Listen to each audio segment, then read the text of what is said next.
We have come a long way from our initial starting point. Hopefully you've been enjoying the content thus far. Let us take a short break from the content and refocus ourselves here for a moment or two. The list of my top video games of all time has now reached the halfway milestone. Excluding the prerequisite video games, I have revealed the first 5 games within my top 10 of all time. To recap briefly, Valkyria Chronicles 4, Otoari Mono Mask of Truth, Battle Tanks, The Legend of Zelda Twilight Princess, and Halo Wars were my 10th through 6th placements. Based on these titles alone, none of them are similar to each other and are extremely asymmetrical of one another. If we were to put this into a simplified scientific conclusion, my taste in video games is abstract.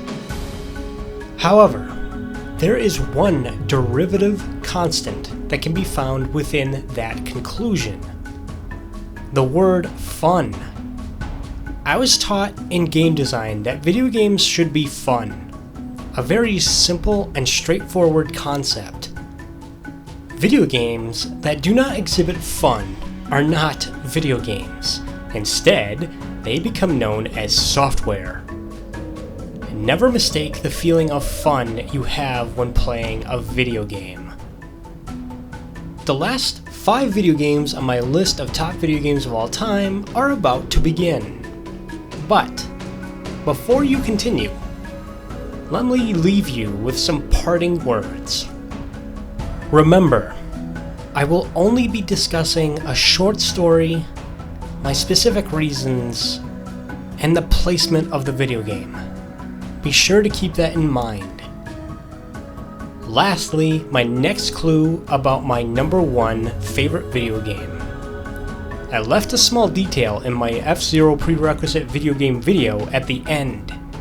Captain Falcon was my favorite video game character, but was replaced by another. The hint that I will leave you with this time is that Captain Falcon has a similar appearance to the main character of my number 1 favorite video game protagonist. Whether you can decipher the hints of my number 1 favorite video game of all time or not is a test of time, or you just simply don't care. Either way, I am sure that you will not be disappointed by the reveal. Until then, I am your host, Richard Daum, and this is Pondersore, Words with a Roar.